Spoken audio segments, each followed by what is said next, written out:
Hello friends, আজ share করছি রুই মাছের ভর্তা রেসিপি।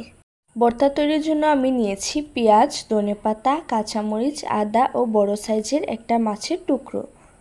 এই ভর্তাটা টাকি মাছ ভর্তার চেয়ে স্বাদে কোনো অংশে কম নয়। চুলায় একটি প্যান বসিয়ে পরিমাণ মতো তেল দিয়ে দিচ্ছি। তেল গরম হয়ে আসলে এ পর্যায়ে দিয়ে দিচ্ছি কাঁচামরিচগুলো নেড়ে ছেড়ে হালকা ভেজে নিব।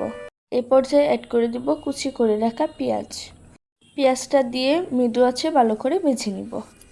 পেঁয়াজটা ভাজা হয়ে গেছে, এ পর্যায়ে তেল ঝরিয়ে উঠিয়ে নিচ্ছি। প্যানে আরেকটু তেল দিয়ে এবার মাছটা ভেজে নিব। উল্টে পাল্টে মাছটাকে ভেজে তারপর ভেঙে নিব। দিয়ে দিব সামান্য পরিমাণ লবণ ও হলুদ গুঁড়ো। এখন ভালোভাবে তেলের সঙ্গে ভেজে নিব। মাছটা ভাজা হয়ে গেছে, এ পর্যায়ে চুলা থেকে নামিয়ে নিব। ঠান্ডা করে মাছ থেকে কাঁটাগুলো বেছে নিব।